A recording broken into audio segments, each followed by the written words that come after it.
ధర్మ సందేహాలు కార్యక్రమానికి తిరిగి స్వాగతం. గురువుగారు, మరో ఉత్తరం చూద్దామండి. అమలాపురం నుండి పల్లవి పంపించారు. ఆలయ ప్రాంగణంలో మరుగుదొడ్లను ఎలా నిర్మించాలి, అసలు నిర్మించవచ్చా అని అడుగుతున్నారు. త్వరగా నిర్మించాలండి. ఎందుకంటే ఒకవేళ నిర్మించకపోతే ప్రజలకు వచ్చే ఇబ్బందులు నాకు తెలుసు కాబట్టి చెబుతున్నాను. తెగి మూత్రమర్కగో ద్విజులకు నెదురుగా కావ్యం పరాదు అని మార్కండేయ పురాణంలో సదాచారాల్లో చెప్పారు. ఇలా చెయ్యాలి, ఇలా చెయ్యకూడదు అని కొన్ని ఆచారాలన్నీ మార్కండేయ పురాణంలో, దత్తాత్రేయ చరిత్రలో, మదాలస చరిత్రలో ఏమని చెప్పారంటే, దేవుడికి దగ్గరగా ఎదురుగా, సూర్యుడికి ఎదురుగా మలమూత్రాలు విసర్జించకూడదు.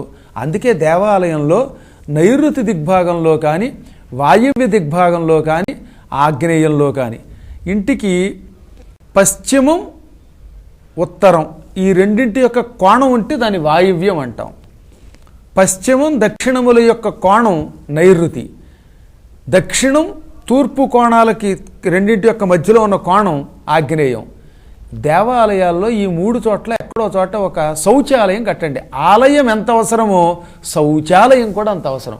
అవి కట్టకపోతే వీడు కాలప్రభావం కదండి. ఇవాళ పెద్ద పెద్ద వాళ్ళు కూడా వస్తుంటారు. పెద్దవాళ్ళనే ఉంది, దూరం నుంచి ప్రయాణం చేసి తీరా గుడి దగ్గరికి వచ్చాక లోపల ఆవశ్యక స్థితి వస్తుంది. అప్పుడు పొరపాటు వీడు ఆలయంలో కానీ ఇంకెక్కడా చేయరాని పని చేస్తే ప్రమాదం. అందుకని ఆలయంలో ప్రజలకి ఈ మలమూత్ర విసర్జనకి వీలుగా శౌచాలయం కూడా చక్కగా ఈ మూడు కోణాల్లో పెట్టండి. ఈశాన్యంలో మాత్రం పెట్టద్దు అని నియమని చెప్పారు. కాబట్టి ముందు ఆలయములలో శౌచాలయములు కట్టవచ్చా లేదా అనే ప్రశ్నకి కట్టి తీరాలని శాస్త్రం చెబుతున్నది. ఆలయానికి ఎంత ప్రాముఖ్యం ఇస్తున్నావో ఈ శౌచాలయానికి కూడా అంత ప్రాముఖ్యం ఇవ్వడమే కాదు, ఈ మూడు కోణాల్లో ఆగ్నేయం, వాయవ్యం, నైరుతుల్లోనే వాటిని కట్టు. వాటిని ఎప్పటికప్పుడు శుభ్రంగా సువాసనతో ఉండేలా చెయ్యి. శుభ్రంగా కడగాలి. మరుగుదొడ్లు కడగకుండా కొన్ని గొళ్ళల్లో అశుభ్రంగా అట్టే పెడుతున్నారు, పెద్ద పెద్ద దేవస్థానాల్లో కూడా. ఇది ఆ దేవాలయానికి సంబంధించినటువంటి ట్రస్ట్ బోర్డు వాళ్ళందరికీ ఆ పాపం చుట్టుకుంటుంది. ఓ పెద్ద గుడి ఉంది, గుడికి ధర్మకర్తల మండలి ఉంటుంది కదా. ఆలయంలో ఉన్న శౌచాలయం శుభ్రపరచకపోతే ఈ ధర్మకర్తల మండలిలో ఉన్న వాళ్ళందరూ ఈ పాపంలో పాలు పంచుకుంటారు. కాబట్టి దాన్ని శుభ్రంగా ఉంచాలని, ఎప్పటికప్పుడు నీటి వసతి ఏర్పాటు చేయాలని, ప్రజలకి ఈ శరీరానికి సంబంధించిన బాధలు ఏవీ రాకుండా చూడాలని నియమం అన్నమాట.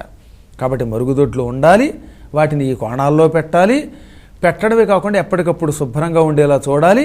తద్వారా ప్రజలు కాళ్ళు కడుక్కుని అక్కడికి వెళ్ళి వచ్చిన తర్వాత గుళ్ళో దర్శనం చేసుకుంటే ఎలాగో ప్రజలకి పుణ్యమే.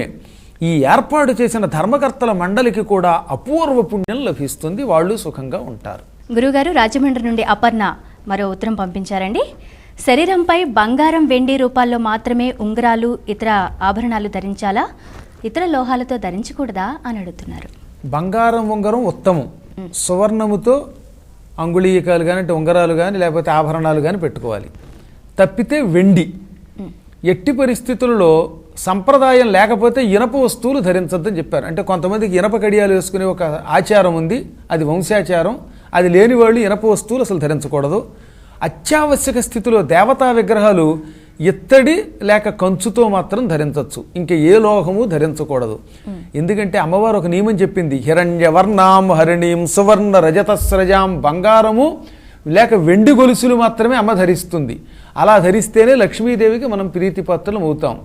కాబట్టి ధర్మశాస్త్ర ప్రకారం అయితే వెండి బంగారాలే, అందులో కూడా బంగారానికి ప్రథమ స్థానం, వెండికి రెండో స్థానం ఇవ్వాలి.